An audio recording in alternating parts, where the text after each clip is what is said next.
एक IAS officer अपनी सहेली की शादी में जा रही थी।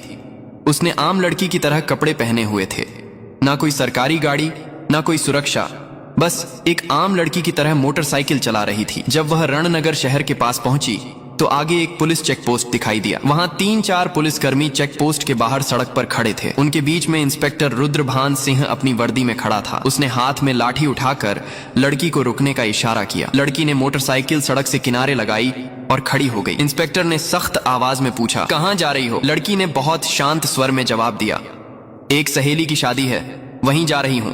इंस्पेक्टर रुद्रभान सिंह ने उसे सिर से पांव तक देखा। वो 28 साल की एक खूबसूरत महिला थी। नाम था प्रिया शर्मा। फिर वो हंसते हुए बोला, अच्छा, सहेली की शादी में खाना खाने जा रही हो, लेकिन हेलमेट क्या तुम्हारे बाप ने पहनना है? क्यों नहीं पहना? और ये बाइक भी बहुत तेज चला रही थी। चलो अब चालान कटेगा। ऐसा कहते हुए उसने चालान की पर्ची निकालनी शुरू कर दी। प्रिया समझ चुकी थी कि उसकी नीयत ठीक नहीं है और ये सब एक बहाना है। उसने कहा, सर, मैंने कोई कानून नहीं तोड़ा है। ओ मैडम, हमें कानून मत सिखाओ, रुद्रभान सिंह झल्ला कर बोला। उसने पास खड़े एक कांस्टेबल की तरफ देखा, फिर प्रिया की ओर मुड़कर कहा, इसे सबक सिखाना होगा। अचानक इंस्पेक्टर ने जोर से एक थप्पड़ मारा प्रिया के गाल पर। बहुत सवाल कर रही है, जब पुलिस कुछ कहे तो चुपचाप मान लेना चाहिए। प्रिया का सिर एक पल के लिए घूम गया, लेकिन उसने खुद को संभाल लिया। उसकी आंखों में गुस्सा साफ झलक रहा था। इंस्पेक्टर हंसते हुए बोला, अब भी इसकी आंखों में घमंड है। ऐसे कितनों को ठीक कर चुका हूं, इसे अच्छी तरह से सबक सिखाना होगा। एक कांस्टेबल आगे आया और बोला, सर, इसे थाने ले चलते हैं, वहीं इसका इलाज होगा, तब समझेगी कि पुलिस से कैसे बात की जाती है। फिर एक और कांस्टेबल ने प्रिया का हाथ पकड़कर खींचते हुए कहा, चलो गाड़ी में बैठो। प्रिया ने झटके से अपना हाथ छुड़ाया और गुस्से में बोली, हाथ लगाने की कोशिश मत करना, वरना अंजाम अच्छा नहीं होगा। इंस्पेक्टर और भड़क गया। उसने एक और कांस्टेबल से कहा, देखो इसका घमंड। कांस्टेबल आगे बढ़ा, प्रिया का बाल पकड़कर उसे खींचने लगा। प्रिया दर्द से कराह उठी। फिर भी उसने अब तक अपनी असली पहचान नहीं बताई थी। वह देखना चाहती थी कि यह लोग कितनी नीचता तक जा सकते हैं। इसी बीच एक पुलिसकर्मी ने गुस्से में उसकी बाइक पर लाठी मार दी और ऊंची आवाज में बोला, बड़ी आई साधु बनने वाली, अब तुझे खिलौना बनाकर खेलेंगे। प्रिया अब अच्छे से समझ चुकी थी कि उसके साथ क्या होने वाला है और यह लोग कितना नीचे गिर सकते हैं। इंस्पेक्टर की आंखों में गुस्सा भरा था। वो जोर से चिल्लाया, तेरे जैसे कई होशियार देखे हैं, पुलिस से पंगा लेगी, आज मजा छकाएंगे। चलो इसे थाने ले चलते हैं, वहां समझ में आ जाएगा। इस समय भी प्रिया चुप थी। उसने अब भी अपनी पहचान उजागर करने की कोई कोशिश नहीं की। वह देखना चाहती थी कि यह लोग प्रशासन की कितनी बदनामी कर सकते हैं और एक आम नागरिक पर किस हद तक जुल्म ढा सकते हैं। इंस्पेक्टर रुद्रभान सिंह अब खींच चुका था। उसके सामने एक ऐसी महिला खड़ी थी जिसके कोमल गाल पर थप्पड़ पड़ा था, जिसके बाल खींचे गए थे, जिसे जबरन सड़क पर घसीटा गया था। फिर भी वह एक मूर्ति की तरह शांत खड़ी थी, न कोई चीख न कोई आंसू। इंस्पेक्टर रुद्रभान सिंह सोच रहा था, थाने पहुंचते ही देखता हूं इस जिद्दी और घमंडी औरत का इलाज कैसे किया जाए। यह सिर्फ गुस्सा नहीं था, यह वो गुस्सा था जो अंदर ही अंदर सुलग रहा था। चौकी इंचार्ज इंस्पेक्टर हंसते हुए बोला, अब इसकी जुबान भी चलने लगी है, चलो थाने, देखेंगे कितनी चलती है इसकी जुबान। थाने में घुसते ही इंस्पेक्टर जोर से चिल्लाया, ओए कहां गए सब, चाय पानी लगाओ जल्दी, आज एक खास माल आया है। प्रिया अब भी कुछ नहीं बोली, बस थाने की दीवारों को देखती रही। वो देख रही थी कि यह लोग उन निरीह लोगों के साथ कैसा व्यवहार करते हैं जो कभी आवाज नहीं उठाते। तभी एक कांस्टेबल इंस्पेक्टर रुद्रभान सिंह की ओर झुककर फुसफुसाया, क्या केस है सर? इंस्पेक्टर ने हंसते हुए कहा, अरे कुछ भी नहीं, स्पीड ब्रेक करो या हेलमेट का बहाना मारो, जो मन हो लिख दो, बस अनवर करना है और इसका घमंड तोड़ना है, ज्यादा सवाल मत कर। प्रिया सब कुछ सुन रही थी, लेकिन उसकी आंखें अब भी चुप थीं, मानो वो चाहती थी कि पुलिस की यह गिरावट खुद उनके ही मुंह से उजागर हो। इंस्पेक्टर कुर्सी पर बैठा, हाथ में पेन लिया और टेबल पर घुमाने लगा। फिर प्रिया की ओर देखकर पूछा, नाम क्या है, कहां रहती है, किसकी बेटी है? प्रिया चुप रही। फिर इंस्पेक्टर बोला, सुनाई नहीं देता, नाम क्या है तेरा? लेकिन प्रिया की चुप्पी अब भी पत्थर की दीवार जैसी अडिग। तभी इंस्पेक्टर ने जोर से मेज पर हाथ मारा, इतनी जोर से कि आवाज पूरे थाने में गूंज उठी। फिर गुस्से से चिल्लाया, सुनाई नहीं देता, नाम बता जल्दी। प्रिया ने मुंह घुमाकर शांत स्वर में उत्तर दिया, जी सुमिता शर्मा। इंस्पेक्टर उसके चेहरे की ओर देखकर हंसते हुए बोला, हो बड़ी चालाक लड़की है तू, झूठ बोलने में तुझे खासा तजुर्बा है, लेकिन याद रख ज्यादा होशियारी महंगी पड़ती है। फिर प्रिया को जबरदस्ती उस सड़ी हुई हवालात में डाल दिया गया जहां पहले से 2 कैदी मौजूद थे। उनमें से एक कैदी ने प्रिया की ओर देखते हुए पूछा, बहन तूने क्या गुनाह किया है? प्रिया ने हल्की सी मुस्कान दी लेकिन कुछ नहीं बोली। अब वह बस देख रही थी कि यह पूरा सिस्टम कितना सड़ चुका है। अगर एक आईएएस को बिना वजह अंदर किया जा सकता है तो आम आदमी की हालत तो सोच पाना भी मुश्किल है। अब वह उस कोठरी के कोने में बैठी थी, सब कुछ देख रही थी, सुन रही थी और हर एक हरकत को समझ रही थी। उधर इंस्पेक्टर रुद्रभान सिंह एक झूठी रिपोर्ट बना रहा था। उसने आदेश दिया, इसके ऊपर चोरी और ब्लैकमेलिंग का केस ठोक दो, और फाइल पर हाथ मारते हुए बोला, चलो जल्दी। एक कांस्टेबल ने हिचकते हुए पूछा, लेकिन सर बिना सबूत?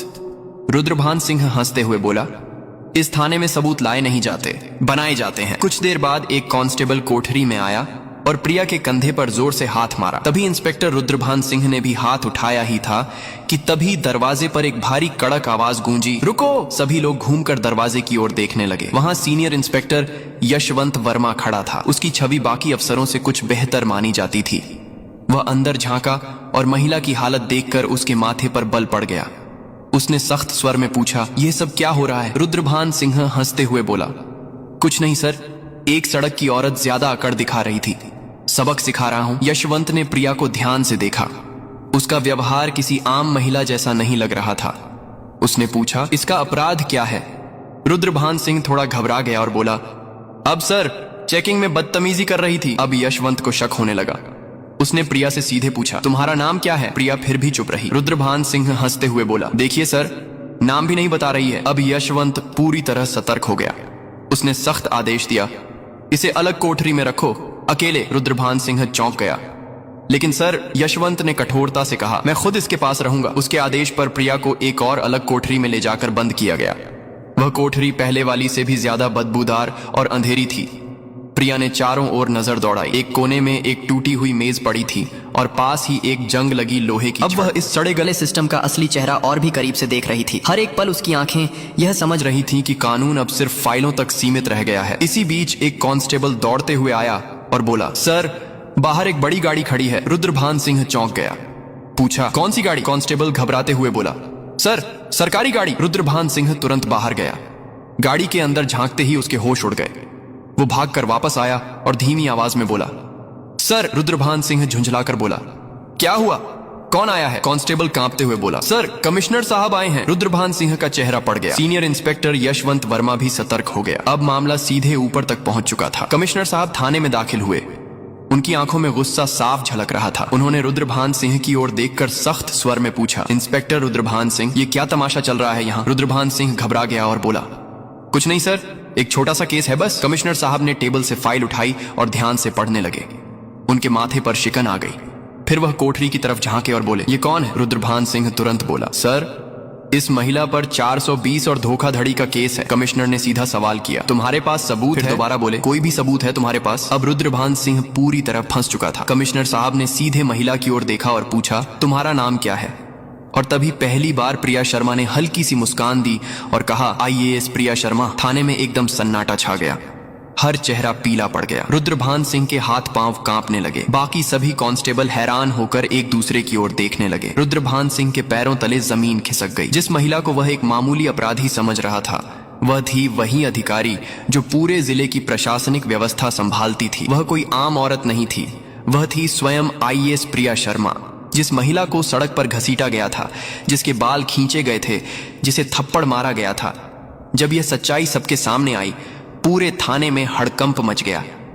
सभी कांस्टेबल्स स्तब्ध हो गए। कमिश्नर साहब ने तेज गुस्से से भरी नजर से इंस्पेक्टर रुद्रभान सिंह की ओर देखा और गरजते हुए बोले, रुद्रभान सिंह, तुझमें इतनी हिम्मत आई कैसे कि तू एक सीनियर ऑफिसर पर झूठा आरोप लगाने की जरूरत कर बैठा? रुद्रभान सिंह कुछ बोलने की कोशिश कर ही रहा था कि तभी पास में खड़े सीनियर इंस्पेक्टर यशवंत वर्मा जोर से बोले, सर मैंने पहले ही कहा था कि यहाँ कुछ ना कुछ गड़बड़ है। अब रुद्रभान सिंह पूरी तरह अकेला पड़ चुका था। तभी पहली बार प्रिया शर्मा ने अपनी शांत लेकिन दृढ़ आवाज में सीधा फैसला सुना दिया, रुद्रभान सिंह, अब तेरी नौकरी गई, तेरा सस्पेंशन पक्का और तेरे खिलाफ अब केस भी चलेगा। ये सुनते ही रुद्रभान सिंह का चेहरा जैसे सफेद पड़ गया, सांस अटकने लगी। बाकी पुलिसकर्मी भी उससे नजरें चुराने लगे। यशवंत वर्मा ने तुरंत आदेश दिया, हवलदार साहब इसे पकड़ो और लॉकअप में डालो। लेकिन तभी रुद्रभान सिंह ने अपनी जेब से एक मुड़ा हुआ कागज निकाला और मुस्कुराते हुए बोला, रुको मैडम, ये पहले देख लो, फिर जो करना हो कर लेना। उसने कागज आगे बढ़ाया।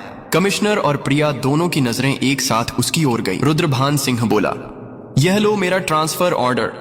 3 दिन पहले ही मेरा तबादला हो चुका है।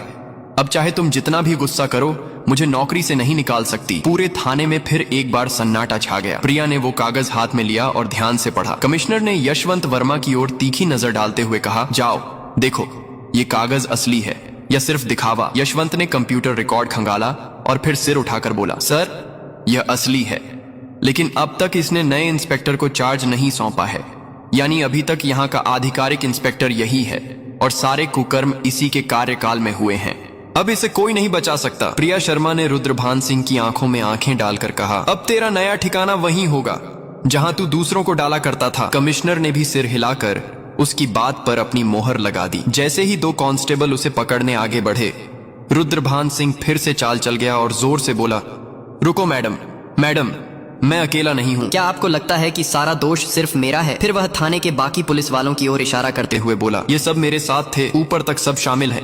इतना कहते ही कुछ पुलिस कर्मियों के चेहरों का रंग उड़ गया। सीनियर इंस्पेक्टर यशवंत वर्मा हालात को भांपकर एक एक करके सभी की ओर शक की नजरों से देखने लगे। प्रिया शर्मा ने शांत लेकिन दृढ़ स्वर में कमिश्नर की ओर देखते हुए कहा, अब इस पूरे थाने को साफ करना होगा, कोई नहीं बचेगा। कमिश्नर ने भी सिर हिलाते हुए कहा, जो हुक्म मैडम, अब एक एक करके सबका हिसाब लिया जाएगा। ये बात मुंह से निकलते ही थाने के भीतर बिजली सी गिर गई।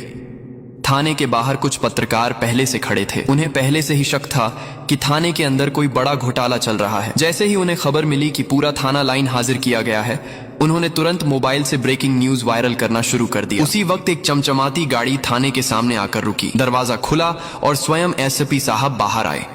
चारों ओर नजर दौड़ाई। हर चेहरे पर हवाइयां उड़ रही थीं। थाने के सारे अफसर एक तरफ चुपचाप खड़े थे। एसपी साहब ने तीखे स्वर में पूछा, यहां कब से तमाशा चल रहा है? लेकिन कमिश्नर और थाना इंचार्ज दोनों एकदम चुप थे। तभी प्रिया शर्मा ने सीधे एसपी की आंखों में आंखें डालकर कहा, क्या तुम्हें लगता है तुम बच जाओगे? यशवंत वर्मा तुरंत एक फाइल निकालकर प्रिया शर्मा के हाथ में थमा दी। ये वही फाइल थी जिसमें एसपी साहब के सारे काले कारनामों का पर्दाफाश था। प्रिया ने वो फाइल एसपी साहब की ओर बढ़ाते हुए कहा, लो देखो, इसमें तुम्हारे हर गुनाह का किराया लिखा है। एसपी साहब के माथे से पसीना बहने लगा। कमिश्नर ने बिना एक पल गंवाए तेज आवाज में आदेश दिया, पकड़ो इसे, तुरंत गिरफ्तार करो। पूरा थाना स्तब्ध रह गया। इतने बड़े अफसर को किसी ने पहली बार खुलेआम इस तरह चुनौती दी थी। एसपी की गिरफ्तारी के साथ ही पूरे जिले में तूफान आ गया। मामला दिल्ली तक पहुंच गया। मुख्यमंत्री तक खबर पहुंच चुकी थी और वहां से सीधे आदेश आया कि जिले में जितने भी अफसर मिलकर गड़बड़ कर रहे थे, सबको गिरफ्तार करो। अगले 2 ही दिनों में पूरे जिले से 40 से ज्यादा पुलिस अफसर, 10 से ज्यादा बड़े अधिकारी और कुछ राजनीतिक नेता भी गिरफ्तार कर लिए गए। रणनगर जिले की हवा ही बदल गई। अब चारों तरफ सिर्फ एक ही नाम था, आईएएस प्रिया शर्मा। उनकी ईमानदारी और साहस की चर्चा हर जुबान पर थी। वह महिला जिसने पूरे सड़े गले सिस्टम को हिलाकर रख दिया था। अब प्रशासन में एक नई गति, एक नई सोच और सबसे अहम एक नया डर आ गया था। अब कोई भी यह नहीं कह सकता था मुझे कुछ नहीं होगा। प्रिया शर्मा का काम पूरा हो चुका था। उन्होंने साबित कर दिया था कि अगर मन साफ हो, नीयत सच्ची हो, तो पूरा देश भी सुधारा जा सकता है। अगर आपने वीडियो को यहां तक देखा है तो प्लीज एक लाइक जरूर करें।